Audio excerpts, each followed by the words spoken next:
Shabu-Shabu 101. How to enjoy Japan's savory hot pot like a pro. Hey everyone, welcome to our guide on Shabu-Shabu, one of Japan's most beloved hot pot dishes. I'm Jack, your AI narrator from the States, and behind the camera is JJ, our Japanese editor who's promised to show his face once we hit 10,000 subscribers. If that curiosity grabs you, or if you simply love mouth-watering Japanese food, hit that subscribe button, drop a comment, and let's dig in. In this video, we'll explore what shabu-shabu is, how to cook and eat it, some etiquette tips, and all those little cultural nuances that'll transform you from a rookie to a shabu-shabu connoisseur. Ready?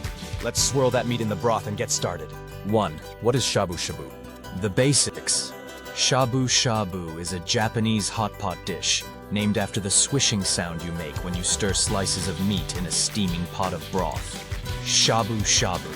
Typically, it involves paper-thin slices of beef, or pork, a pot of light broth, and a variety of veggies like Napa cabbage, enoki mushrooms, and more. So basically, you do a quick dip dance with the meat, like a mini bath time for your beef, and it's ready in seconds.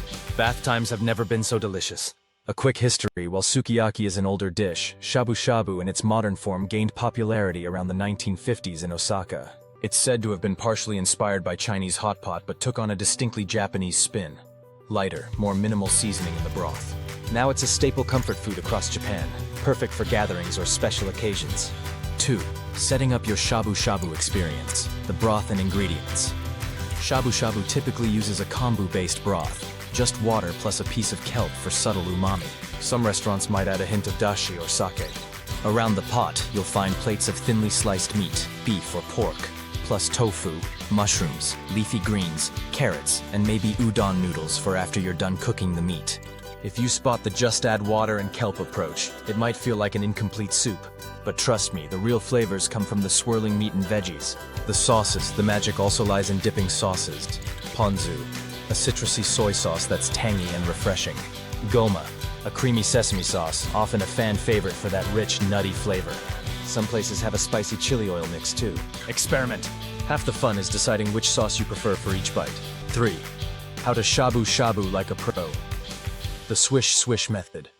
Grab a slice of meat with your chopsticks. Swish it through the hot broth for a few seconds, just until it turns a lovely pinkish brown. Don't overcook! You want it tender. Then dip it in your favorite sauce. Maybe add some rice or veggies, and enjoy. If you swirl too long, you might end up with sad, rubbery meat. Quick dips keep it juicy, like a graceful hot tub session, not a marathon sauna. Cooking the veggies need a bit more time. Toss them in the pot and let them simmer while you enjoy your first few slices of meat. If you like crunchy textures, fish them out earlier. If you want them soft, let them bathe longer. Just don't forget them in there or you'll discover a new, mushy mystery veggie at the end of the meal. 4. Etiquette and manners sharing the pot. Shabu-shabu is communal. Everyone dips into the same pot. Be mindful. Don't crowd the pot with too many slices at once. Give others a turn. Use a separate pair of chopsticks or a designated tool for handling raw meat if possible, to avoid cross-contamination with your eating chopsticks. If you hog the pot or swirl 10 slices at once, you might become the group's official villain. Let's keep the peace, folks. Eating pace and slurping. Shabu-shabu is a relaxed social experience. Dip some meat, chat a bit, let others do the same. Slurping soup or noodles is acceptable in Japan, but we're not having a who can slurp the loudest contest. Keep it fun and respectful. 5. Regional variations and interesting twists. Different meats and broths. While beef is classic, pork shabu-shabu is also popular, especially with a lighter broth. Some places even do seafood versions, crab or shrimp swirling in the pot, and certain regions might add their own twist, like miso-based or kimchi broths, giving a spicy or tangy edge. Imagine swirling a shrimp that looks at you like, I thought I was safe. Sorry, little buddy, we have a delicious destiny. Udon or rice finale. Don't miss the last step.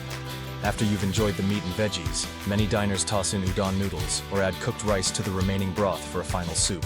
It's a savory, hearty end to the meal, like capping off a party with an encore performance of delicious carbs. Some folks call it shime, the finishing move, because every good feast deserves a dramatic finale, right? 6. Where to try shabu-shabu restaurants. Major cities have specialty shabu-shabu restaurants. Some offer all-you-can-eat, tabahudai deals, dangerously tempting if you love your beef.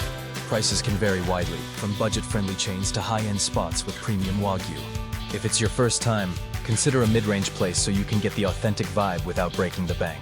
Home cooking, you can also buy sliced meat at supermarkets and do shabu-shabu at home. Just grab a portable gas stove, a pot, some broth ingredients, and you're set. Perfect for a cozy night in with friends or family. Pro tip: watch a quick tutorial on slicing veggies thinly for that authentic look. If you're no good at slicing, you might end up with shabu chunks instead of shabu thin slices. But hey, it still tastes great if you swirl them extra long. Share your shabu-shabu moments. Now we want your input. Ever tried shabu-shabu? Do you prefer beef or pork, or maybe you discovered a crazy seafood version?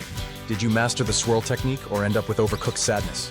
Drop a comment below and let's share our shabu-shabu stories, tips, and sauce preferences. Let's make that comment section as lively as a hot pot. And if you haven't yet, smash that subscribe button so we can reach 10,000 subs and see JJ's face. Rumor has it he's got the perfect swirl technique for shabu-shabu. Maybe he'll teach us in a future behind the scenes? That wraps up our quick course on shabu-shabu, from choosing your meats to swirling them just right. If you found this video helpful, or just love daydreaming about hot pot feasts, please like, comment, and subscribe. We appreciate each and every viewer. Help us get to 10,000 so we can reveal JJ's secret identity. Thank you for watching, and may your next shabu-shabu adventure be full of perfectly cooked slices and scrumptious dipping sauces. Until next time, happy swirling. Matane!